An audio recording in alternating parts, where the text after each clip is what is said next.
Have you ever walked into a room and felt the tension before anyone said a word?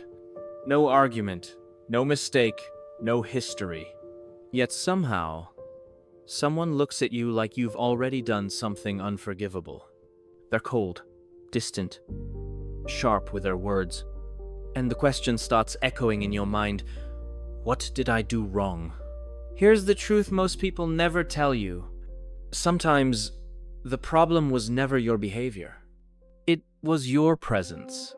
We grow up believing that rejection is always earned, that if someone dislikes us, we must have failed, offended, or crossed a line. But psychology paints a much deeper picture. There are moments when hatred has nothing to do with your actions and everything to do with what you awaken in others. One of the strongest forces behind this is projection. Projection happens when a person can't face parts of themselves, their insecurities, regrets, unhealed wounds, so they unconsciously place them onto someone else. You become the screen where their inner conflicts are projected. Imagine someone who feels stuck, unfulfilled, or invisible. Then you appear calm, confident, evolving, or simply at peace. Without saying a word, you remind them of what they are not. And that reminder hurts. Not because you're arrogant, but because you exist. You're not the enemy. You're the mirror. And instead of looking inward and growing, some people choose an easier path, turning you into the villain of their story. They criticize, minimize, mock, or subtly attack you not to hurt you, but to protect their fragile self-image. This is where envy disguises itself. Real envy rarely says, "I want what you have." It shows up as sarcasm, excessive criticism, coldness, fake concern, or constant comparison. "I'm just being honest," they say, when in reality, they're aiming for your confidence, your peace, your independence. Here's something even more uncomfortable. Sometimes you are disliked because you are kind, grounded, and emotionally unavailable to manipulation. Manipulative personalities thrive on control. They feel safe around people who beg for approval, over-explain, or tolerate disrespect. But when they meet someone with boundaries, someone who doesn't chase validation, hostility appears. Limits feel like rejection to insecure people. In competitive environments, like work, family, friendships, or relationships, this becomes even more intense. You don't have to compete. Your mere existence feels like competition to someone who needs to be the center of attention. When they can't outshine you, they try to stain your image. Gossip, distortion, subtle lies, hatred becomes a strategy. And here's the most important part. Do not try to prove yourself to someone who already chose to misunderstand you. Over-explaining drains your energy. Reacting emotionally gives them power. Instead, stay composed. Protect your boundaries. Limit access to your life. Be respectful but firm. Stop asking love from people who only know resentment. Not everyone will like you, and that's not a flaw. Sometimes being disliked is confirmation that you are no longer shrinking to fit someone else's comfort. You were never meant to be accepted by everyone. You were meant to be authentic. And those who can't handle that have inner work to do, not you. There's another reason this happens that almost no one talks about: emotional contrast. Some people build their identity around chaos, drama, or constant dissatisfaction.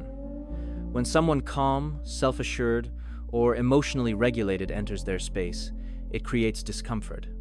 Not because you're wrong, but because your stability exposes their instability. Your silence can feel threatening to those who survive on noise. Your self-control feels like judgment to those who act on impulse. And your peace becomes unbearable to those who don't know how to sit with themselves. This is why sometimes the hatred feels irrational. It doesn't follow logic, cause, or history. It's a reaction, not a response. You represent a frequency they don't know how to access, so their nervous system reads you as a disturbance. Another hidden layer is identity preservation. Some people are deeply attached to the role they play: the victim, the rebel, the misunderstood one, the most important one in the room.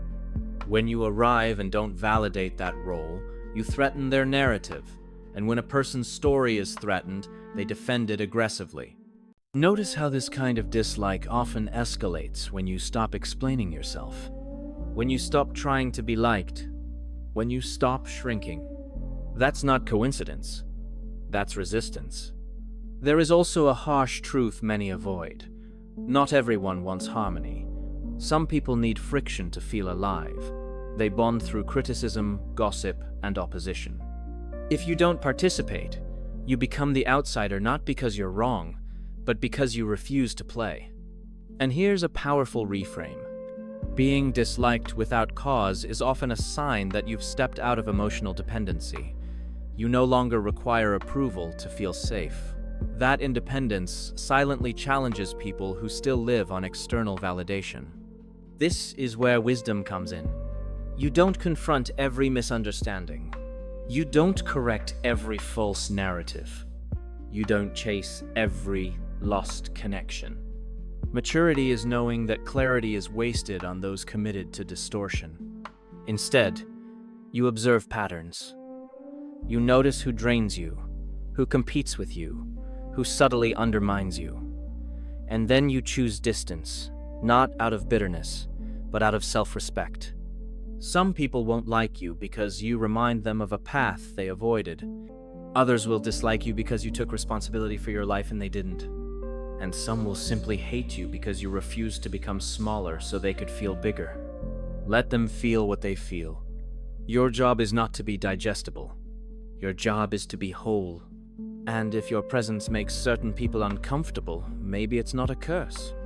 Maybe it's confirmation that you're finally aligned with who you are. And before you go, remember this. You don't need to dim your light to make insecure people comfortable. You don't need to explain your worth to those who already decided not to see it. If this message resonated with you, it's because somewhere along the way, you felt this silence, this distance, this unexplained rejection, and you're not alone in it. This channel exists for people who think deeply, feel intensely, and are done living for approval. So, if you want more content that strengthens your mind, sharpens your self-respect, and helps you navigate human behavior with clarity instead of self-blame, subscribe now. Stay here. This space was made for you.